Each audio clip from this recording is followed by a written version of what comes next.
pastor es sinónimo de ladrón. Y esto es triste, ¿no? Esto es triste, pero es una gran realidad. La gente en el Facebook, la gente en la calle, este es pastor, ese roba los diezmos. Eso es como que 1 más 1 es 2. ¿Cuántos han escuchado comentarios como eso? ¿Verdad que sí? Bastante. Entonces, es un reto ser pastor donde hay un estereotipo, donde ya hay un prejuicio hacia esta labor, hacia este llamado, como lo es el ministerio pastoral y todo lo que implica el mismo. Yo voy a leerles algunas estadísticas, porque muchas veces nosotros oímos muchas cosas acerca del pastorado y de una forma u otra estamos influenciados por eso, ¿sí? Pero hay otras cosas que también son importantes oír. Por ejemplo, el 50% de las congregaciones están estancadas o en decadencia. Las estadísticas arrojan que las iglesias evangélicas a nivel mundial están estancadas o palo abajo, pues como decimos popularmente. Eso es el 50%. 50% de las iglesias o están estancadas o están en decadencia. 33% de los pastores, fíjense, 33% de los pastores confiesan haber tenido una conducta sexual inadecuada con alguien de la iglesia. 33% de los encuestados, seguramente la cifra puede ser mucho más alta, pero esto es de los encuestados, tuvo por lo menos una conducta inadecuada sexualmente hablando,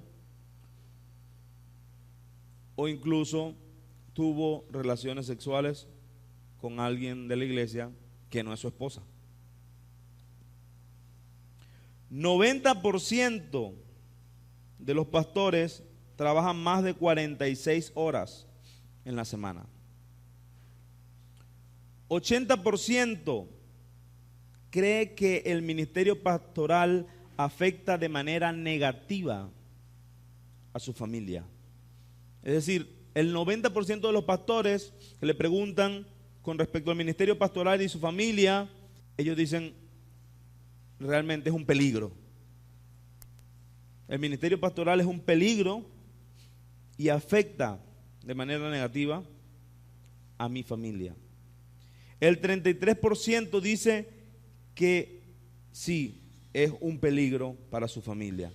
El 75% informa que han tenido una crisis relacionada con el estrés por lo menos una vez durante su ministerio. Ha estado en crisis por estrés por lo menos una vez. El 75%. Esa es una cifra bastante alta. El 50% de los pastores se sienten incapaces de satisfacer todas las necesidades de su labor. Es decir, la mitad de los pastores entrevistados dicen, no tengo las herramientas, no soy capaz. Es muy demandante y no puedo, no tengo las habilidades. El 90% se siente que no está preparado adecuadamente para enfrentarse a las exigencias del ministerio. El 40% informa haber tenido un conflicto serio con un miembro de su iglesia por lo menos una vez cada mes. Es decir, una vez al mes, el 40% dice, hay problemas con un miembro de la iglesia por lo menos una vez al mes. Una cifra que me llamó mucho la atención es que en el promedio el pastorado es más efectivo entre los 5 años y los 14 años de ministerio. Las estadísticas arrojan que a partir del 5º año hasta el 14 año hay como que un auge y ha sido la mayor efectividad en los ministerios pastorales. Ahora, lo más interesante es que el 80% de los pastores que inician no llegan a los 5 años. Esa es otra cifra muy importante. El 80% de los pastores que inician, según esta estadística, por supuesto, esta estadística está hecha por el doctor Dodson, de Escuela para Familias, los que conocen a Jane Dodson, y esto está hecho en Estados Unidos, ¿no? O sea, es una estadística basada en la Iglesia Cristiana Evangélica de Estados Unidos. Pero nos arrojan una realidad.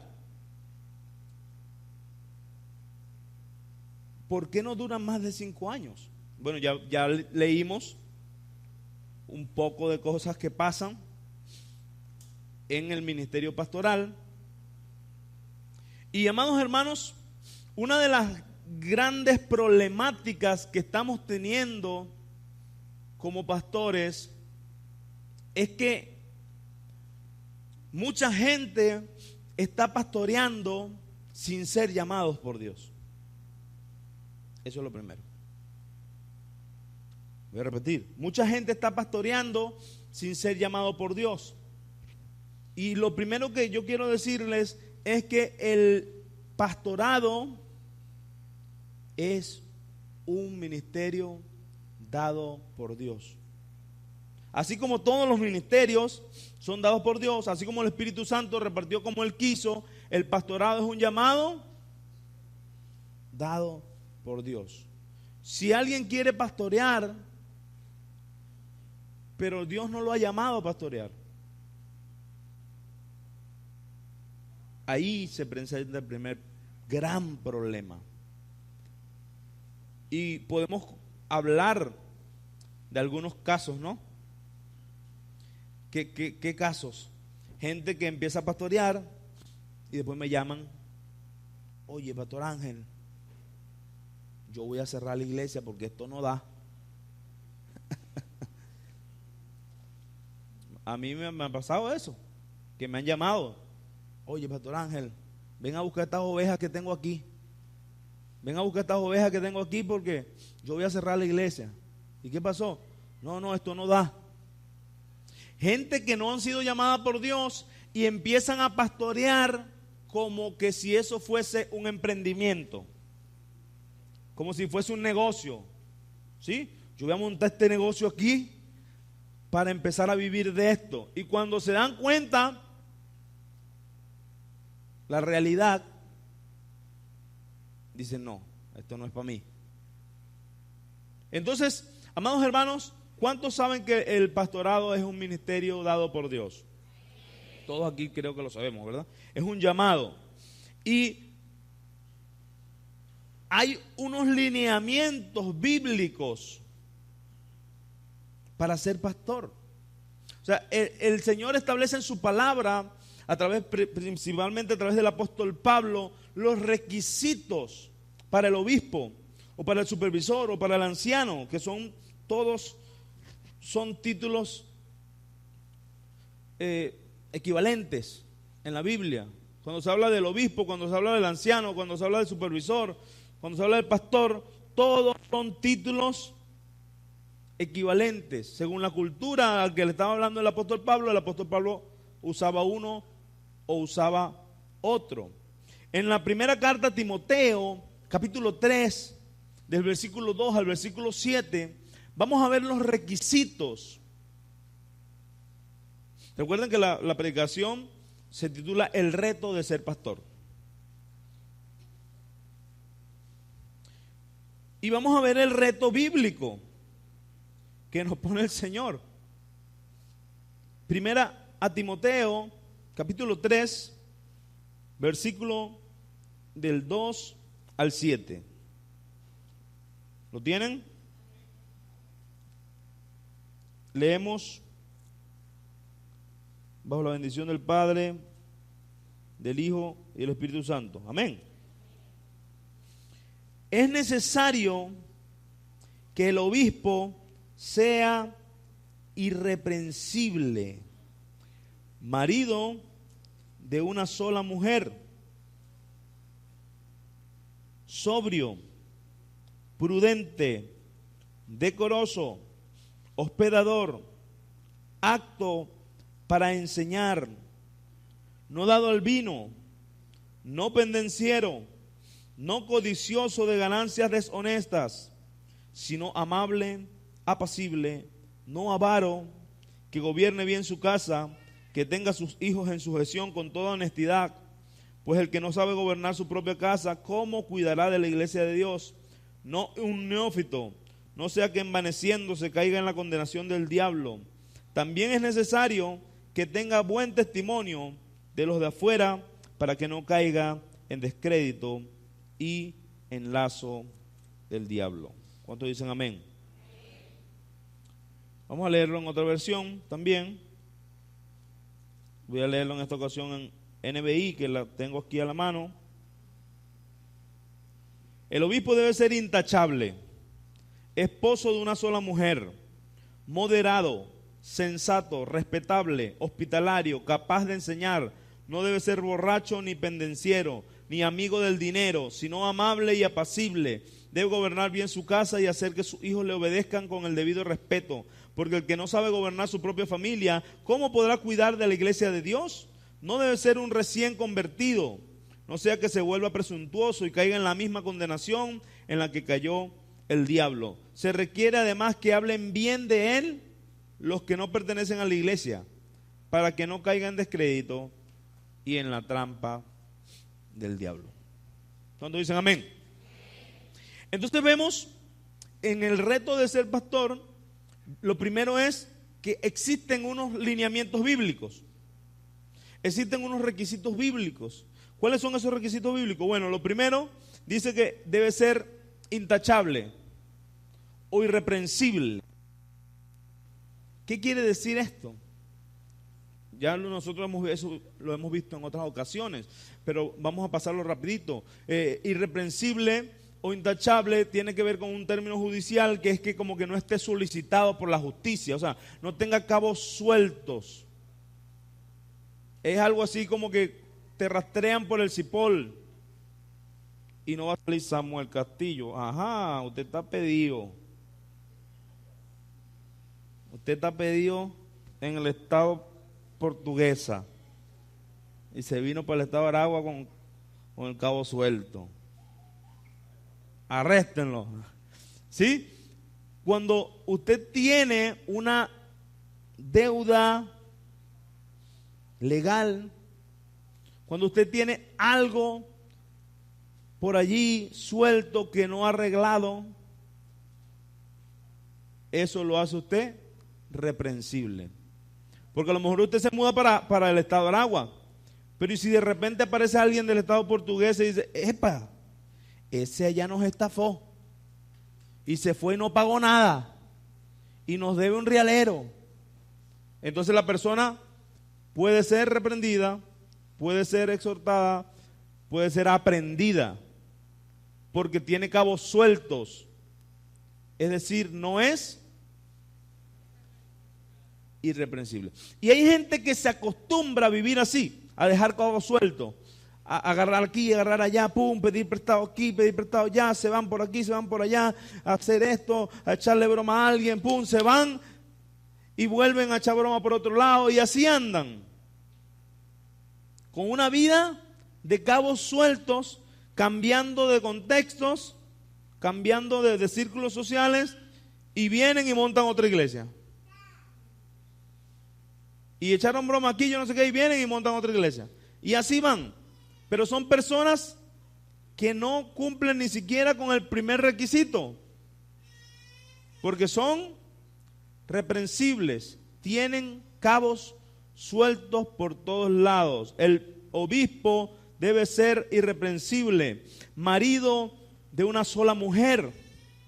Hoy vemos cómo los pastores le son infieles a sus esposas bueno, la estadística nos los dijo, que hay un porcentaje alto de 33% de pastores que han confesado por lo menos una vez haberle sido infiel a su esposa con un miembro de la iglesia.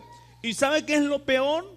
Que muchos de ese 33% vienen, se autoponen en disciplina por 3 meses y retoman su pastorado como si nada. Casos de la vida real.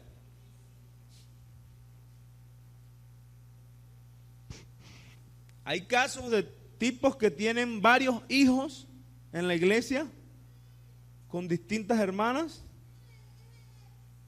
y ellos siguen siendo los pastores. Hermano, y si nos ponemos a echar cuentos, no es la idea, ¿no? Pero la cosa es ver cómo se está incumpliendo los requisitos bíblicos del reto de ser pastor. Marido de una sola mujer. Otra versión dice que le sea fiel a su esposa. Dice otra versión, que le sea fiel a su esposa. Es decir, hermanos, ¿será que yo estoy exento de serle infiel a mi esposa?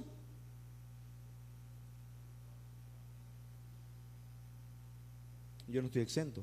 ¿Por qué no estoy exento? Porque yo soy un hombre de carne y hueso, como todos aquí.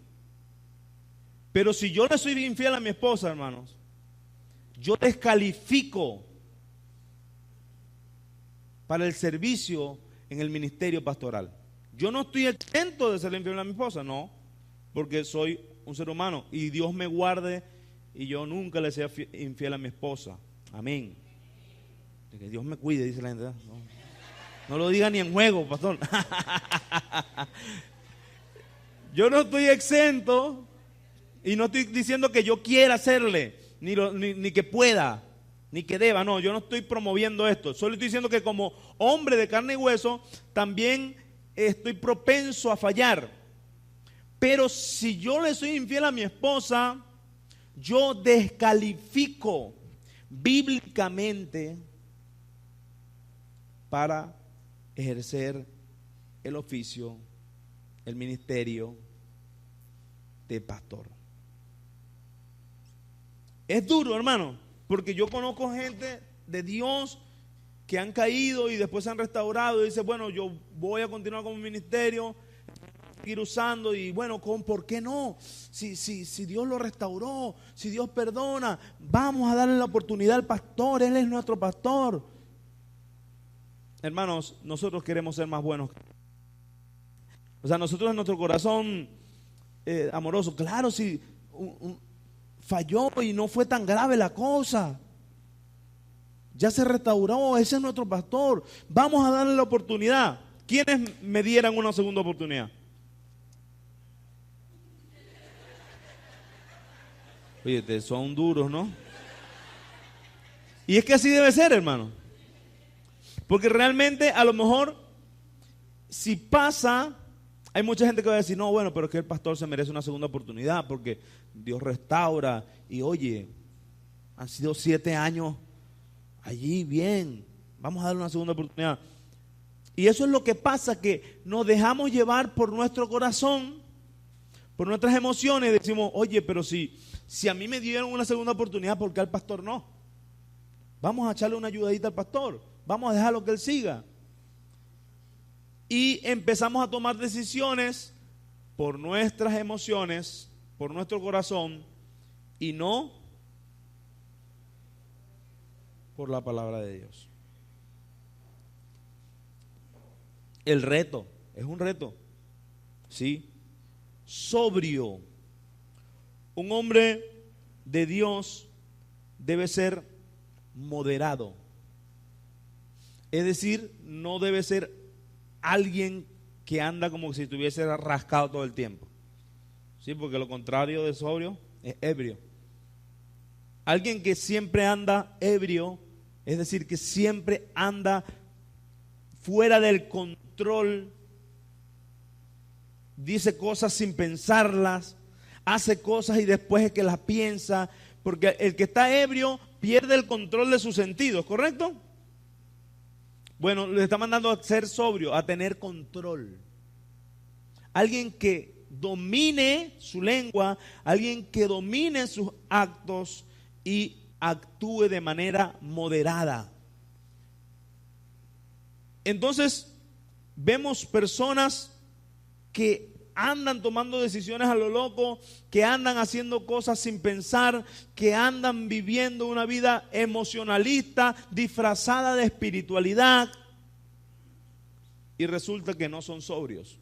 Esa espiritualidad falsa que Dios me dijo, que hice esto, y resulta que salen con las tablas en la cabeza, es porque están viviendo bajo un emocionalismo y no son sobrios. Eso también es contrario al requisito para ser pastor. Debe ser una persona, esta versión dice sensato, cuando habla de prudente.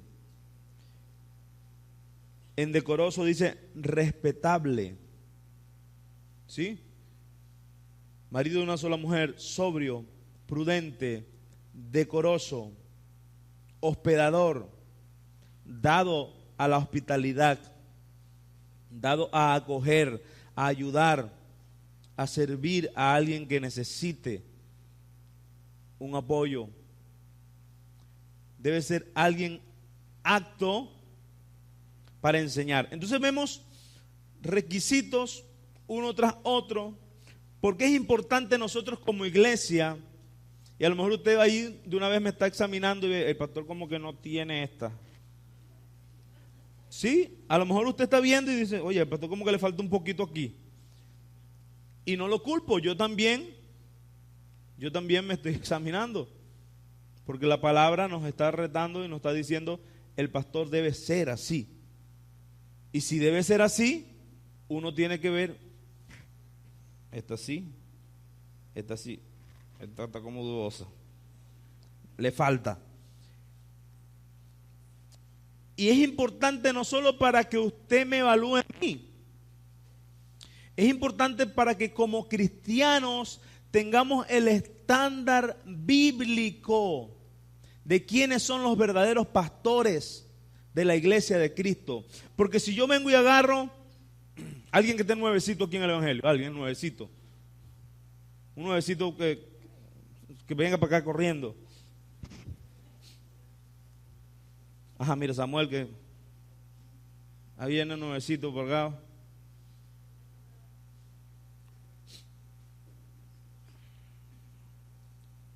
Él está nuevecito, ¿no?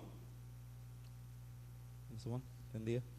Está nuevecito, pero hoy vino, mira, encamisadito, bien bonito, con chivas, me gustan las chivas. ¿Sí?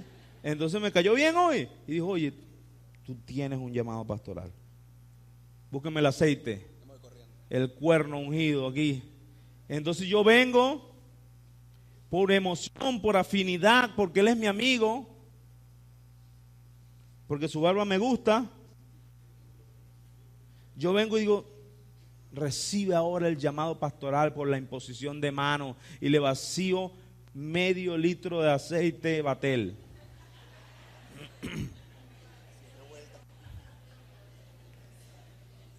Digo, tienes un llamado a las naciones, a pastorear las naciones. Recibe ahora en el nombre de Jesús. Amén. Váyase para su silla.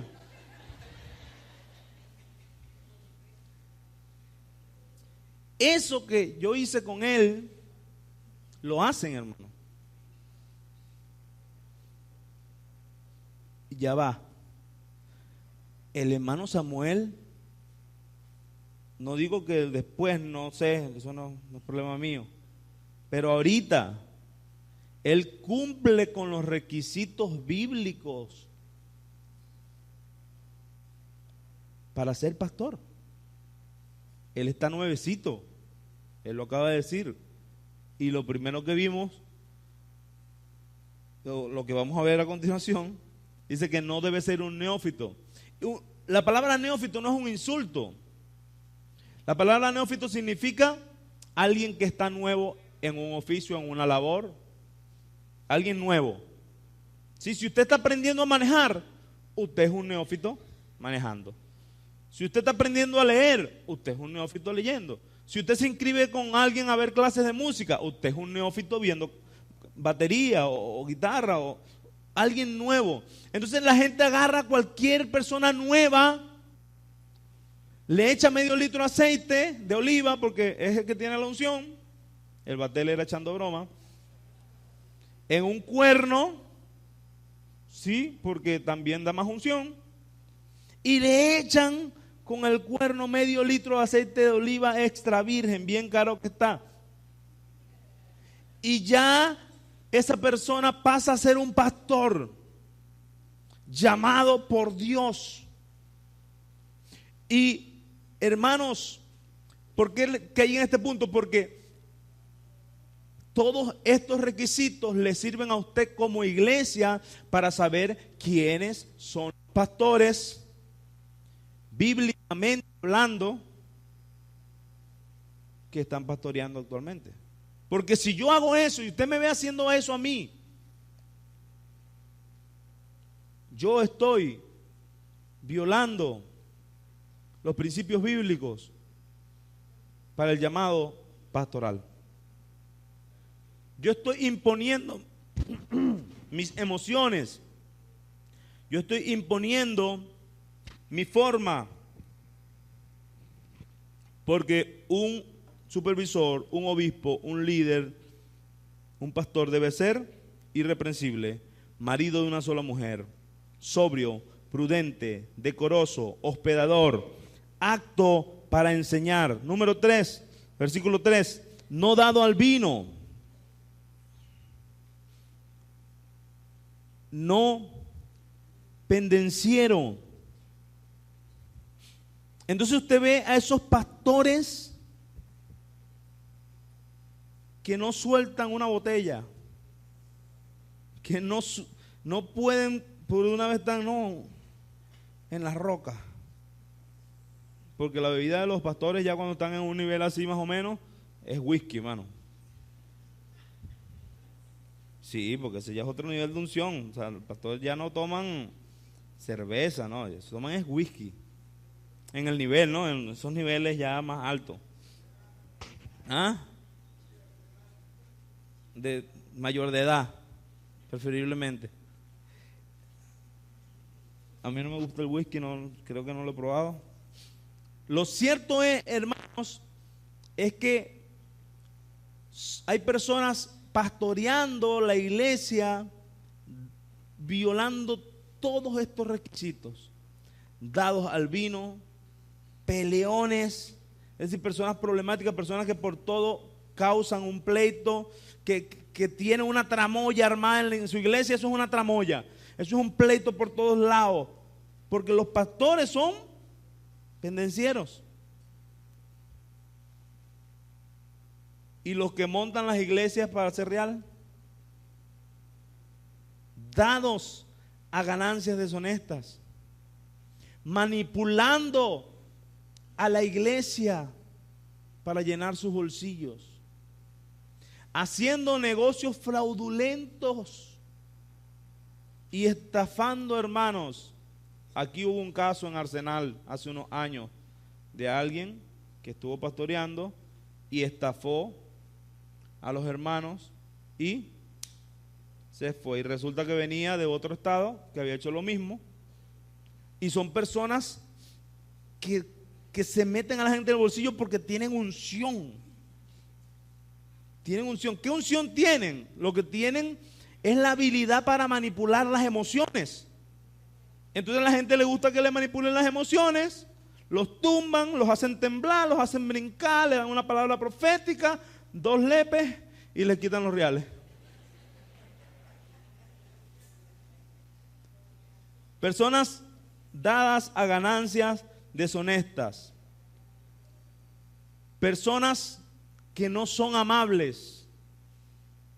Son personas hostiles, son personas que no sonríen, personas que no abrazan, son personas que se creen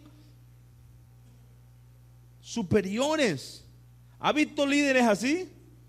Que ellos llegan y ellos están flotando, ellos llegan así con una grandeza, con unas ínfulas y pasan y saludan a los más grandes, a los más chiquitos. Hijito, ¿cómo estás? Papaito, ¿qué hijito? Yo no soy hijito tuyo. Pero esa ínfula de grandeza, de decirte algo, para hacerse, porque tú eres más chiquito que ellos. No son amigables, no son amables, son hostiles. Entonces, todos estos requisitos no son apacibles, son avaros. Son requisitos, amados hermanos, bíblicos para el ministerio pastoral. Esta versión dice que no sea amigo del dinero. ¿Será malo que el líder necesite dinero? ¿Es malo que necesite dinero? ¿Es malo? Lo que es malo es que sea amigo, que de paso esté dado a ganancias deshonestas, que sea avaro. Eso es lo que está mal. Entonces, mis amados hermanos, el reto de ser pastor es un reto grande, establecido bíblicamente los requisitos. No puede ser un neófito, no puede ser una persona que tenga mal testimonio. Sí, fíjense que el versículo 7, y a lo mejor este es uno de los más fuertes, ¿no? Todos son interesantes, pero el 7 dice, alguien que tenga buen testimonio incluso de los de afuera. Es decir, el líder de la iglesia debe tener testimonio, un buen testimonio de los de afuera. Es decir, que la gente que lo conoce de la calle diga, no, ese pana, yo jugaba picha metra, en Ciboleo le decimos picha. Yo jugaba metra con él y nunca me hizo trampa. Yo vivo cerca de él. Y no, hermano, eso se escuchan esas groserías del pastor. No, y la esposa parece una pera de boxeo. Tú no la ves que siempre anda con lentes oscuros.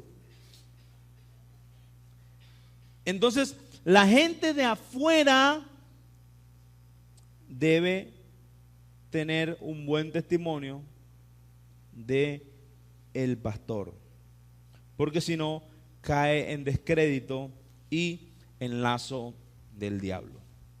¿Cuántos conocían estos requisitos? Yo sé que la mayoría los conocían, ¿verdad? Amén. Ahora, ¿cuántos han visto líderes dentro de la iglesia que no cumplen con estos requisitos? ¿Han visto usted algún líder dentro de la iglesia que no cumple con estos requisitos? Tristemente yo los he visto. ¿Usted también los ha visto? Entonces, ¿qué significa esto, hermano? Que si no son pastores con los requisitos bíblicos, ¿qué son entonces? Y yo sé que esto va a sonar duro, ¿no? Si no tienen los requisitos bíblicos, es decir, no son pastores, no somos pastores con los requisitos bíblicos, ¿qué somos entonces? Falsos pastores. Y es duro decirlo, pero es que, hermano, es que aquí no existen medias tintas. Aquí no existe ambigüedad. Bueno, lo que pasa es que él está poniéndose a cuenta, él está arreglando su testimonio, a él le falta, él todavía le pega a la mujer, pero él va, ahí va, él va llegando a los requisitos, él va alcanzando, él va a llegar. Y entonces lo ayudamos. Lo que pasa es que él tiene una unción, él no cumple con los requisitos, pero cuando predica, uno se le paran los pelos hasta del pulgar. Hermanos, tengamos cuidado, porque Ese es el problema que estamos teniendo, que tenemos líderes falsos. Y yo no sé si yo me meto en problema por esto, pero es que si no cumples con los requisitos bíblicos, eres un líder falso. Y ya. ¿Cuántos dicen ay, ay, ay? Ahora, a nosotros los pastores, hermano, y yo no estoy diciendo esto porque yo me crea el top pastor. No, hermano, yo también me siento como ese 90% de las estadísticas que dijeron que sienten que no tienen todas las competencias para cumplir con todos los requerimientos del pastorado. Esas estadísticas que dicen el 90% de los pastores dicen que no tienen todo lo necesario para cumplir con las demandas de ser pastor. Yo también me siento así. Yo a veces siento que me falta muchísimo. Bueno, a veces no. Siento que me falta muchísimo y que hay cosas que se me demanda como pastor que todavía tengo que trabajar. Si yo estuviese metido en esa estadística, yo fuera de los 90%, del 90% que dijo me falta mucho, hay muchas cosas que todavía me faltan. Entonces, yo estoy diciendo esto porque en estos 7 años de ministerio pastoral, yo reconozco que ha sido un gran reto. Es un gran reto, es una gran responsabilidad, mis amados hermanos. Y en 1 de Pedro 5, versículo 2 y 3, hay una exhortación y dice: cuiden del rebaño que Dios les ha encomendado. Háganlo con gusto, no de mala gana, ni por el beneficio personal que puedan obtener de ello, sino porque están deseosos de servir a Dios. No abusen de la autoridad que tienen sobre los que están a su cargo, sino guíenlo con su buen ejemplo.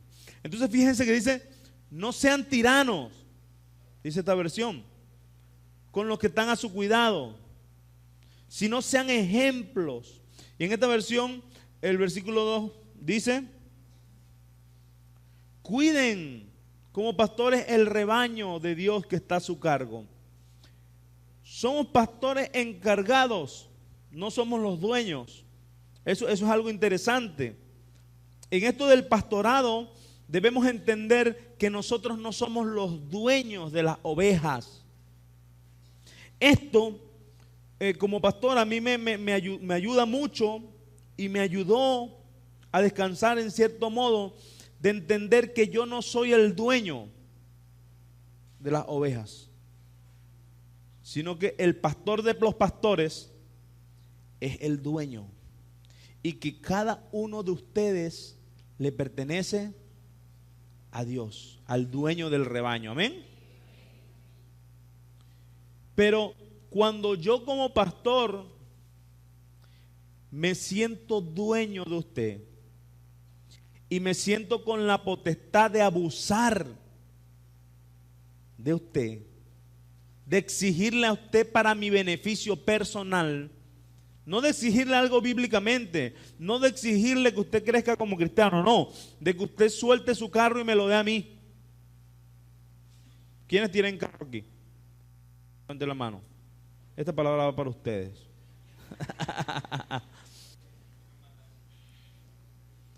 Que usted suelte ese carro porque su pastor necesita una camioneta. Hermano, yo necesito una camioneta, ¿ya no? Entonces que el pastor empiece a manipular a las ovejas para su beneficio personal. Coacciones. Mira, Gabriel, el Señor te está llamando por un liderazgo grande aquí en la iglesia, ¿viste? Pero ese carro te está estorbando para lo que el Señor quiere hacer contigo. Siembra ese carro para que tú veas cómo el Señor te va a poner en cosas grandes. Entonces, negociamos liderazgo. Vas a ser el pastor adjunto, pero tienes que soltar ese carro que está siendo de obstáculo Hermano, cosas como esas suceden en la vida real. Yo lo digo aquí así y suena como un chiste, pero por algo el Señor nos dejó en su palabra la exhortación de que cuidemos del rebaño. Cuiden del rebaño de Dios que está a su cargo. Acuérdense que es de Dios y está a su cargo. Pero aquí también hay implícito una parte, y es que estamos llamados de una forma u otra a cuidar. Estamos llamados de una forma u otra a velar, a supervisar el rebaño. Y yo les pregunto a ustedes, ¿quién aquí de ustedes le gusta que lo supervisen? ¿A quién de ustedes le gusta que lo supervisen? Porque si el Señor me manda a supervisarlo a usted y cuidarlo, pero a usted no le gusta que lo supervisen, porque no todo es contra los pastores, también hay que aprovechar y meterle algo a las ovejas, ¿no? Si el Señor me manda a cuidarlos como oveja, pero a usted no le gusta ni responderme el mensaje, ¿cuántos dicen gloria a Dios? Si hay gente que no le gusta, hermano, que uno lo llama y no le gusta que lo llame. Yo, bueno, le mando un WhatsApp. No le mando un WhatsApp y lo bloquean. Yo quiero ir cuando yo quiera, déjenme tranquilo. No se preocupe, yo voy cuando yo quiera. ¿Podemos visitarle? No. Ya nosotros estamos asistiendo, déjenos tranquilos. O sea, hay gente que no le gusta que los supervisen, que los cuiden. Hay gente que no le gusta ser oveja. Y también eso hay que analizarlo y entenderlo. Si el Señor me manda a cuidarlos, yo tengo que mejorar el cuido. Como pastor, yo tengo que mejorar el cuido. Yo tengo que fortalecer la supervisión. Yo como pastor, en este reto que tengo que trabajar en cuidarlos más. Esa es mi parte. En este reto de ser pastor, yo tengo que trabajar más en cuidarlos a ustedes, porque ustedes son el rebaño de Dios. ¿Cuántos son el rebaño de Dios? Si ustedes son el rebaño de Dios, diga amén. Como oveja, amén.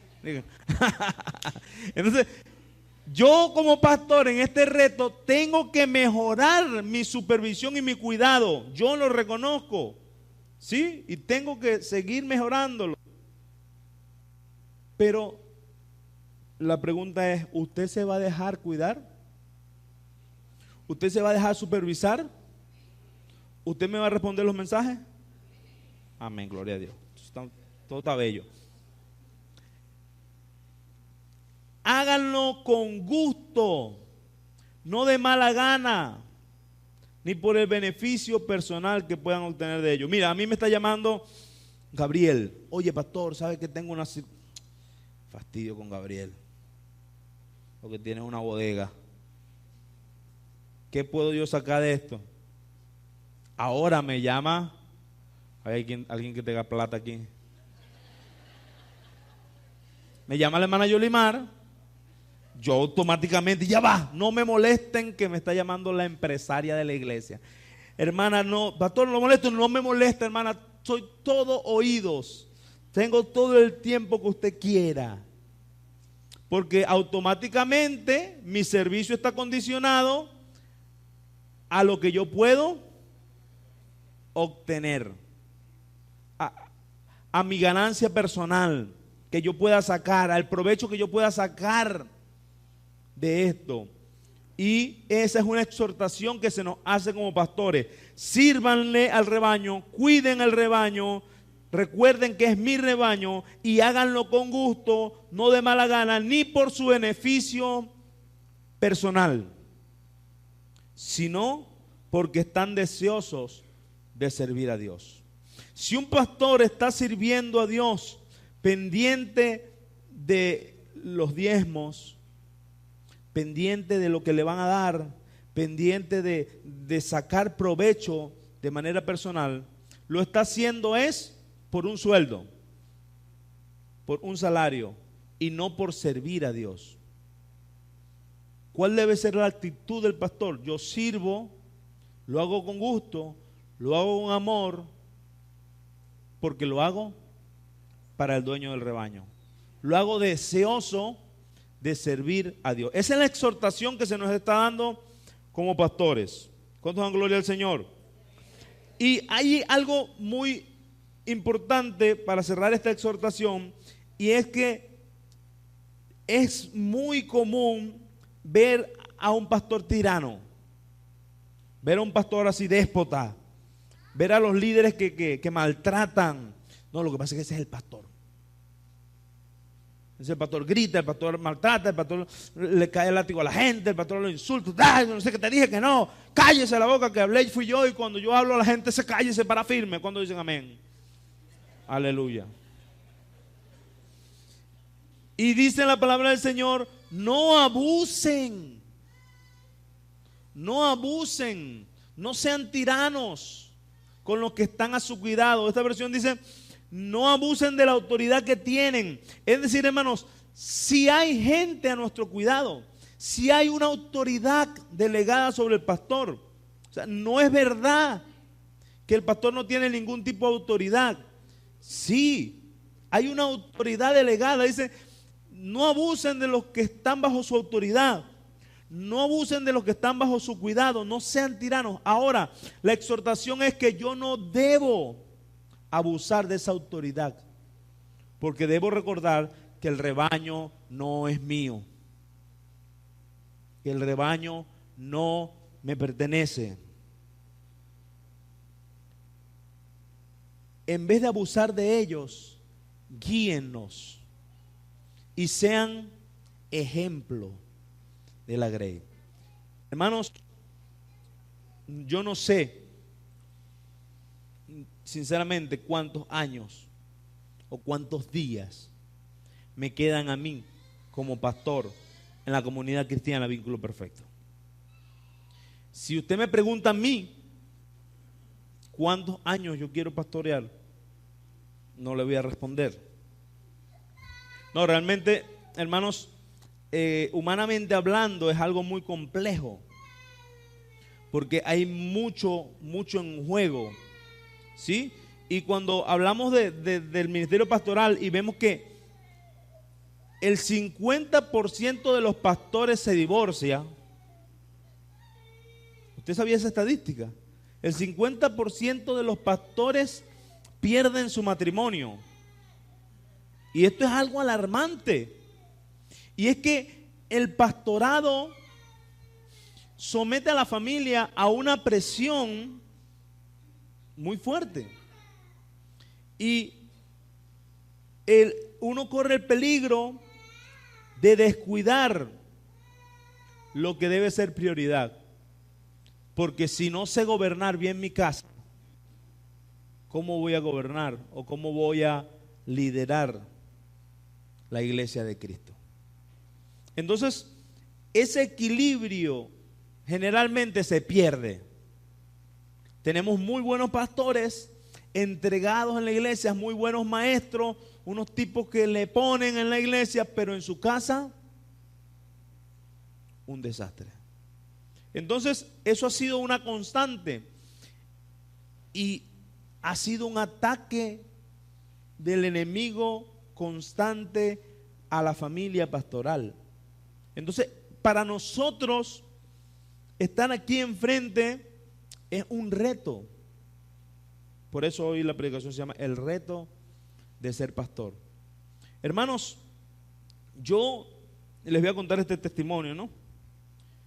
Yo de joven empecé a orar, de adolescente, empecé a orar y yo le decía al Señor: Señor, yo tengo este sueño, yo quiero hacer esto, yo quiero grabar discos, yo quiero tener una casa discográfica, yo quiero tener un estudio de grabación, yo quiero tener una academia de música, yo quiero tener una cantidad de cosas.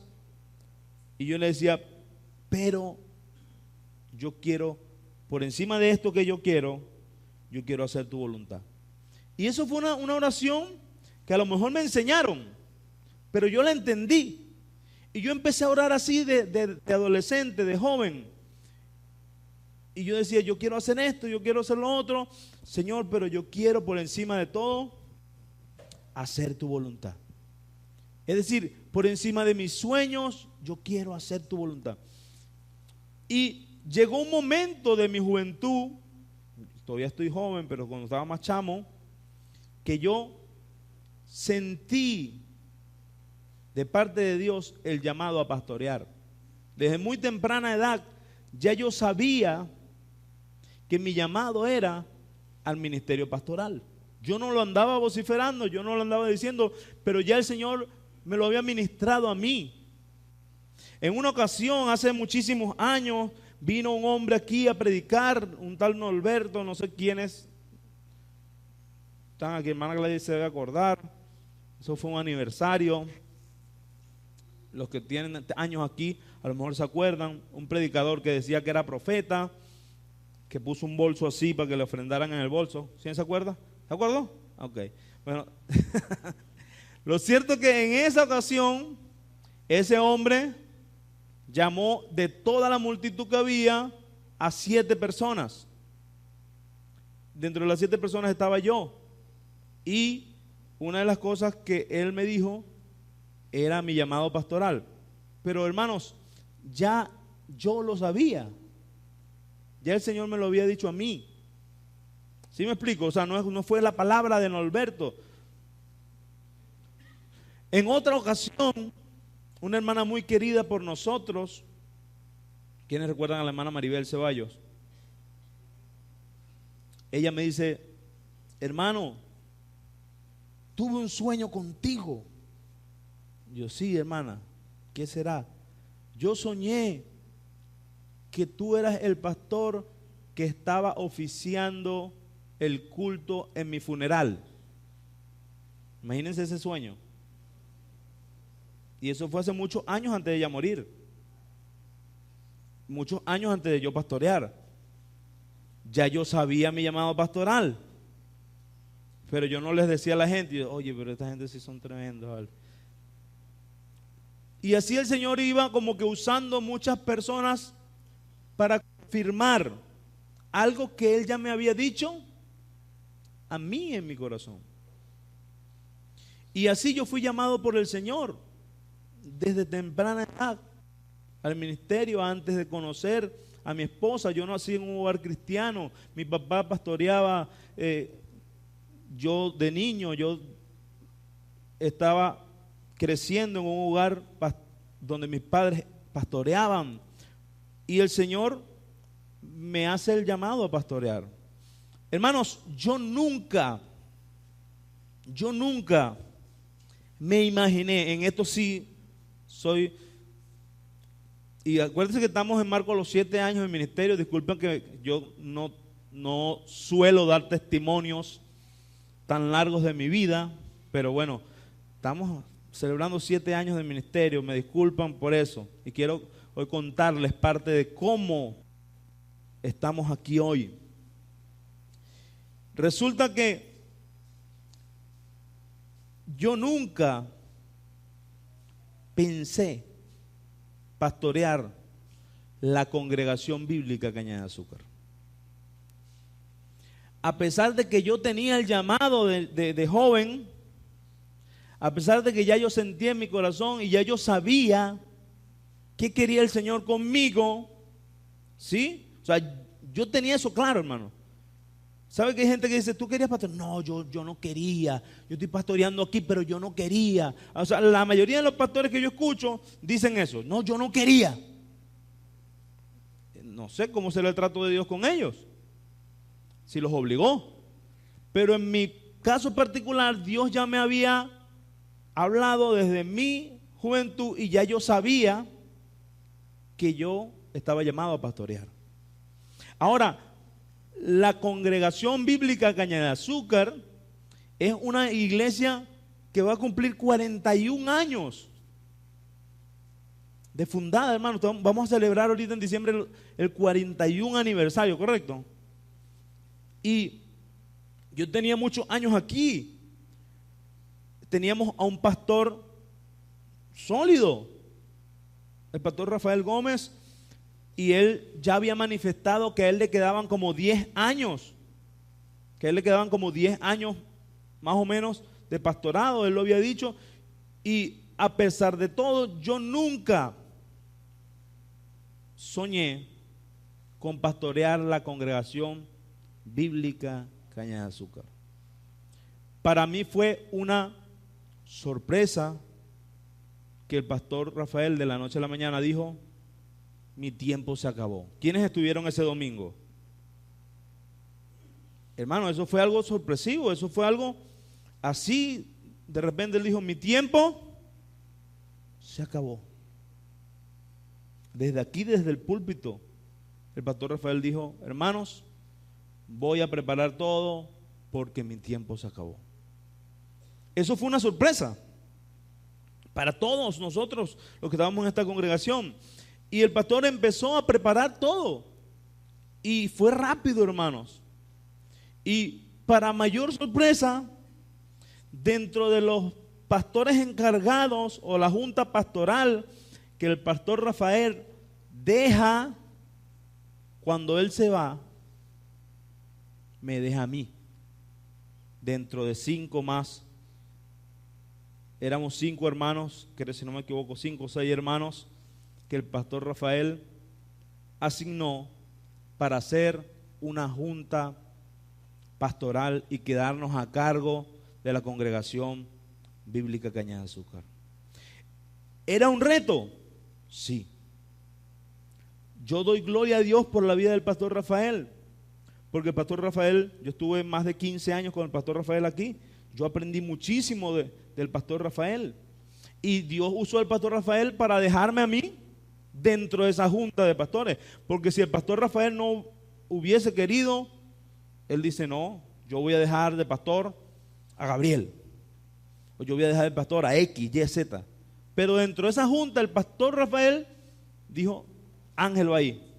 Los pormenores no los sé, ni vienen a colación. Lo cierto es, hermanos, que un llamado que ya yo había tenido de joven, fíjense cómo se va trazando, algo sorpresivo, luego otra sorpresa, yo quedo dentro de la junta pastoral, y de la noche a la mañana esa junta pastoral no duró mucho, porque los mismos hermanos de la junta pastoral dijeron: nosotros no tenemos llamado pastoral, necesitamos un pastor. Y cuando empiezan a preguntar, hermanos, yo que vengo de la juventud, sabiendo que yo tengo llamado pastoral, y le preguntan: hermano Gabriel, ¿tú tienes llamado pastoral? Yo: no, hermano, yo no tengo llamado pastoral.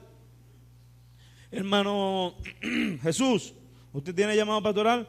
No, hermano, yo no tengo llamado pastoral, ni quiero. Hermano Lenín, ¿usted tiene? Yo no tengo llamado. Y cuando empiezan así, cuando me preguntan a mí, ¿qué cree usted que yo iba a decir? Lo que yo no sabía era que iba a ser aquí, pero yo sí tengo llamado pastoral. Desde mi juventud yo sentí de parte de Dios el llamado a pastorear. Y hoy día son 7 años después de este llamado a pastorear en esta congregación. Vamos a poner un poquito más caliente, que yo veo que la gente está así como que. Entonces, hermanos, ¿qué retos lleva a pastorear? Hay una responsabilidad espiritual. Somos los llamados a guiar espiritualmente. Si yo empiezo a enseñar aquí cosas fuera de la palabra, a lo mejor muchos de ustedes no se la van a tragar, porque tienen madurez y discernimiento, pero los que estén empezando van a ser formados con todos mis errores. Entonces, nosotros como pastores tenemos una gran responsabilidad espiritual. Tenemos una gran responsabilidad de cuidar, de velar. Tenemos una responsabilidad de ser guías, de ser ejemplo, de ser modelos, de liderar. Y el liderazgo no solo implica ser un ejemplo, sino tomar decisiones, armar equipos, dirigir equipos, organizar estructuras. Otro reto como pastor es el equilibrio entre la vida personal y familiar y la vida ministerial. Y nosotros somos muy celosos con esta parte, porque nosotros vimos muy de cerca cómo familias se rompieron, cómo familias fueron socavadas porque los pastores no tienen vida íntima, porque los pastores no tienen privacidad, porque los pastores no marcan la diferencia entre su vida personal y la vida ministerial. Mi vida personal debe ser ejemplo para la vida ministerial, amén, sí, es verdad.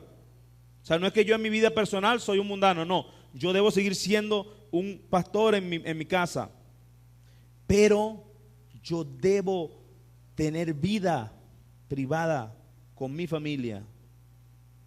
Y nosotros hemos tratado de hacer este equilibrio.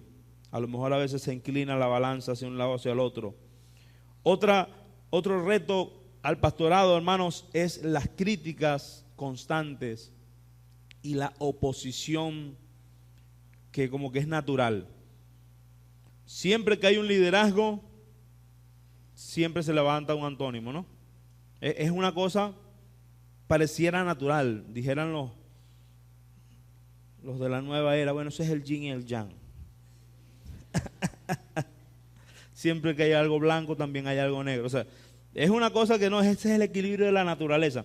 Pero lo cierto es que lejos de esas supersticiones, siempre el liderazgo enfrenta de una forma u otra una oposición, sea dentro de la iglesia o fuera, pero siempre se genera cierta oposición.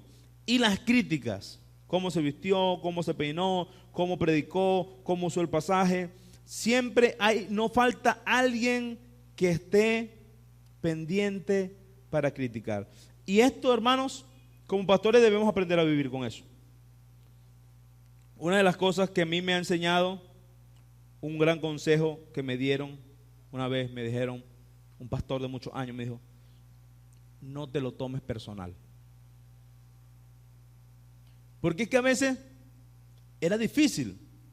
Por ejemplo, el hermano Dickmar está bravo conmigo y no me habla, no me saluda.